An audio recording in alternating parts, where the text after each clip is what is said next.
Greetings! Welcome to the Devlog for hot dogs, horseshoes, and hand grenades. We're going to start off as always with a quick sound check. Make sure your speakers aren't up too high.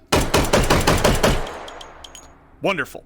So what have we got for you this week? Well, it is a feature preview week. So no alpha or update this week. I'm just showing off something that I'm working on for our explosive 5-year anniversary update next week, with maybe a little April Fool's for flavor that'll be thrown in, albeit a day late.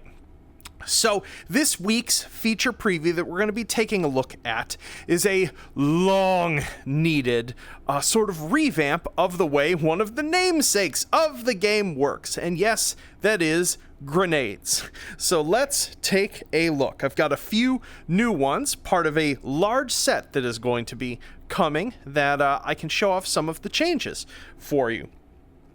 These are in a testing mode right now, which means they're not doing actual damage to targets, so we're not going to be blowing up SOSICs today. We're just going to be blowing up, well, ourselves mainly. So let's take a look at our M67 finally present and see what has been changed about it. The first thing you'll notice, and this would actually be way more obvious if I allowed you to see my controller, which of course I never, there we go, boop, is that we are now holding this in a different position relative to the hand. It's much more like our hand is actually wrapped around the grenade, posed far more naturally, and you'll notice as I switch this from hand to hand that the grenade now actually rotates to be held in the left or right hand, making it significantly easier to pull the pin regardless of what controller shape you have or what hand you are holding it in. Hopefully, folks appreciate that. Next up, I've completely changed the way that the ring and pin system works on this. That code was very old. Like back to, I think part of the pin and ring code might have been from before the game even had a name. It was not good. There were a bunch of things when I went to look how it actually functioned. I was like, oh dear. There were a number of bugs. Like you would notice, like if you grabbed a grenade and just shook it a lot, you could see the pin sort of detach from the grenade. Or if you had them in your quick belt, because it was a physics active pin, you could see the pin sort of like spinning around in front of the grenade. And so that entire system was stripped out and replaced. This now uses the same sort of like faux physics system as the sling rings. It does mean that the ring won't collide with other objects, but it's cheaper, it's more stable, and it allows me to finally do this, which is that now when we grab the ring, instead of it just instantly pulling the pin out of the grenade, you'll notice that the pin can actually move. That's that salacious H3 content you've been asking for. And there's a little bit of resistance to it. It now basically means that it's basically impossible for you to accidentally pull the pin out. And if I can still pull it out pretty much instantaneously. Actually, you know, let me turn on the controller geo once again. So as you can see, it's not exactly one-to-one with my controller. There's a little bit of resistance and delay, but if I move sharply, it'll still come right out. Actually has a collision noise now. The way the spoon works is pretty much the same. We can still cook our grenade, although we want to be careful because one of the big revamps that this system is getting, along with new grenades, is a bunch more realism about how certain elements of grenades work. Pop that off, throw that away. Also notice, the smoke rendering has been improved. Speaking of things that were set incorrectly like 4 years ago, several settings on the smoke renders for grenades were wrong. But yeah, so as I was saying, fuses on grenades now have their realistic ranges. So for this grenade, I can't remember off the top of my head. This is either a 4 to 5 second or it's a 3.2 to 4.2. I can't remember, but there's now about 1 second in variation for grenade fuses on average, like there is in real life. So you don't want to cook them right down to their sort of detonation moment, because that could end poorly.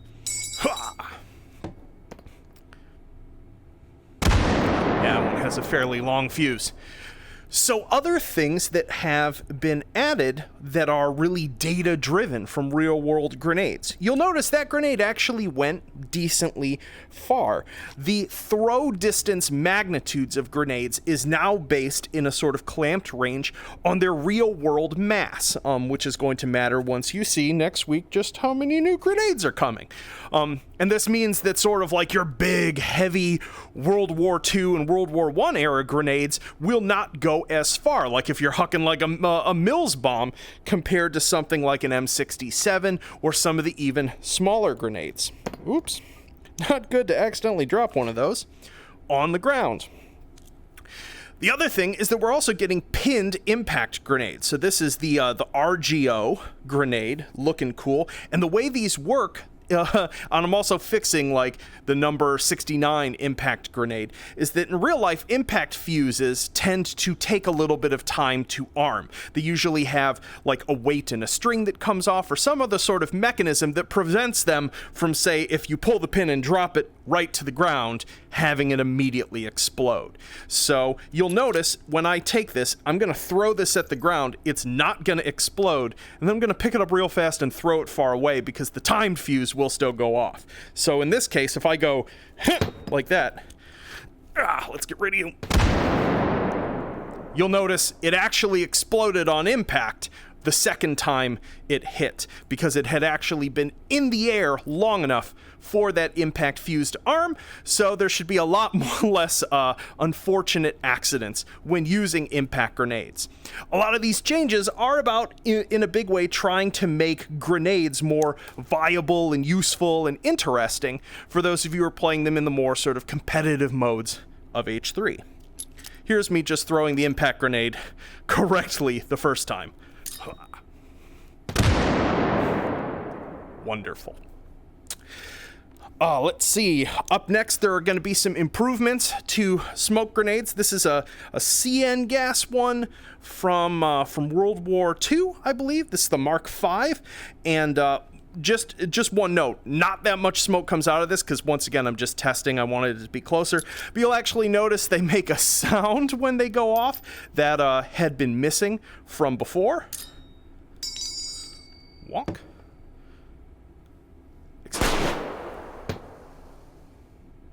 Wonderful.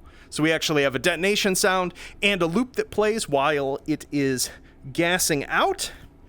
Let's grab a few more of these. And then for what might be the most fun addition to this. And this is still very much work in progress, just because I know there'll be people who are like, bah, bah, bah, bah, bah. This will be under work in progress options disabled by default while I work on it. But let's get ourselves a loud gun. Like so. Wonderful. Let's go back to, there we go. Get this ready to fire.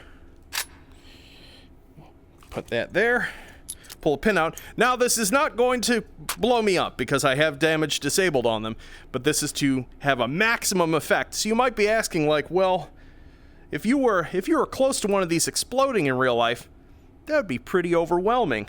Well, with some help of my friend and colleague Zach, I present to you a new system for sensory reactions to close explosions. Let's see, should we do this close? Let's do it, let's do it full intensity for the first. So I'm gonna fire this and have an explosion go off right next to me.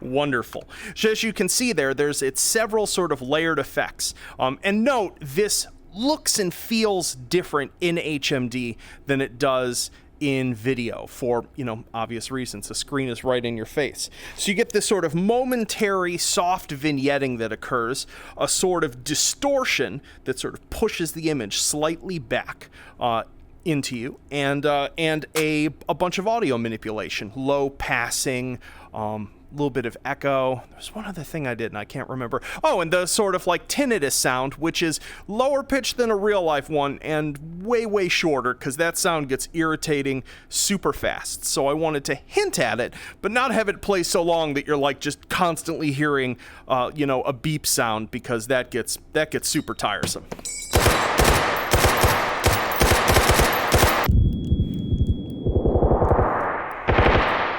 Oh, I just love that, like, that transition where everything sort of becomes low and thuddy after. It is a blast. And obviously that's a full intensity, but if we're, like, say, halfway to the explosion.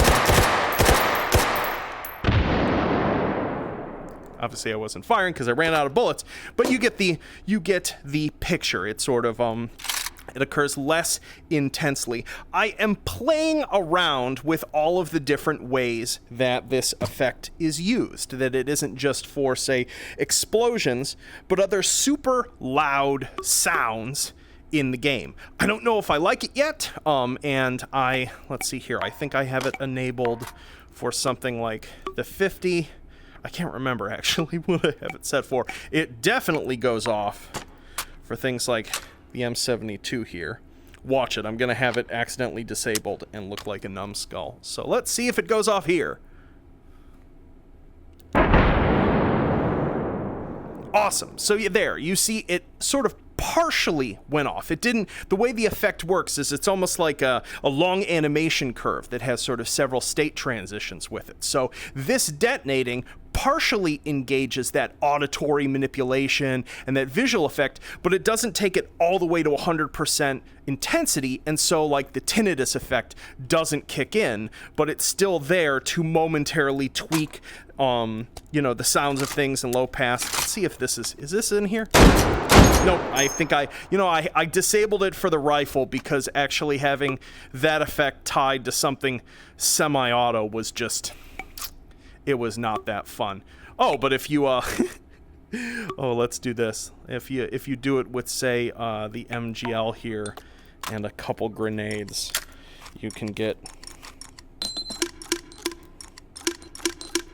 I love this thing. Let's see here. Ooh. Yep, that'll do it.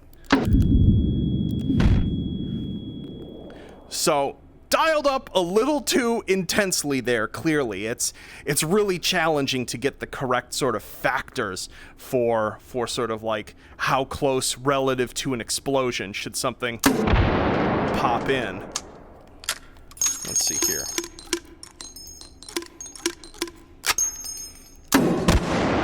Yeah, that's even the fact that it's giving me a little visual manipulation for that distant of an explosion is not what I want, so that still needs to be tuned, but I definitely like the low passing. Ah! It is way more shocking to be in the detonation range of an explosion now with that in. I love it, but as I said, I know some people are going to be like, nope, nope, nope, nope, nope, I don't want it. So it will be off by default, and there will be a bunch of configuration options. If you want the auditory effect, not the visual. If you want the visual effect, not the auditory, etc. So don't worry, because I know if you're an H3 fan, you are a fan of tweaking as many options exactly to your taste as possible. Ouch. Anywho, let's jump out of VR and talk about next week. Yo! So I clearly have been having lots of fun making things explode this past week.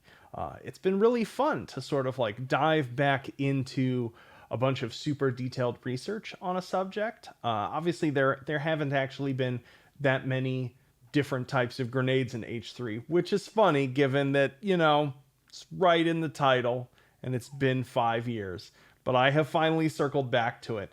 And I don't know, doing a bunch of reading and building spreadsheets and such about the like total mass, the filling mass of various grenades, it's been a little odd sort of comparing them. It's almost like the folks who have been designing grenades over the past, I don't know, 100 years have been just throwing things at a wall and seeing what explodes. In that there seems to be very little rhyme or reason about the like relative amount of filling to the whole weight of the grenade. I don't exactly know the sort of like operational criterion or cost metrics that are used for the designs of these, but it has certainly been a little odd to see how little consistency there is, both within eras, across eras, between different countries. It's been a little strange. But thankfully, I've been able to get all the data I needed, and I even found a really useful sort of conversion chart to figure out sort of the relative powers of things like TNT versus just pure RDX versus Comp B versus a bunch of the other strange things that have been put into grenades to explode over the years. You know, the Brits have had their own thing because of course they do. But what this all means is that while there's still going to be a little bit of, shall we say, sort of illustrative representation of explosive damage in the game, just because terminal ballistics are super complex, actual explosive force transfer in complex topologies is like mind-bogglingly complex, too much so to simulate. What this means basically is that there's actually going to be more of a sort of damage and total fragmentation and fragmentation parameter relationship between grenades that differentiates them more, to go along with the fact that they have different sorts of throw differences and more variation in fuse time and fuse timing range. And that should hopefully make it more meaningful and legible to actually have a lot of grenades in the game. I think part of the reason why it took me so long to coming around to this was when I was doing my initial research and was kind of disappointed. I was like, oh, this might not have been a very good thematic to pick, given that there doesn't seem to be that many. I mean, a grenade's great. You throw it, it explodes. But thankfully, doing more research on it finally, and just after all the other simulation work I've done on the game over the years, I have a clearer idea of how to make those interesting in more different ways. And obviously I showed off like 3 pinned grenades, but there's actually going to be a couple more that are going in that are capped, and then 1 or 2 that have significantly more unusual sort of historical fusing approaches for them. And if I have enough time, 1 or 2 sort of sci-fi-ish ones. But it's going to be a big set. It's going to be a fun set. And in addition to its use in the standard part of the game, there's another use for all of these new grenades, which you'll get to see next week. It's an appropriate thing to be getting a big facelift for our 5-year anniversary. And I hope you folks all enjoy playing it as much as I have been while testing it. So I will leave that tease as it stands for now, and leave you all to your weekends. I hope you have a wonderful one, and I'll see you all next week. Peace.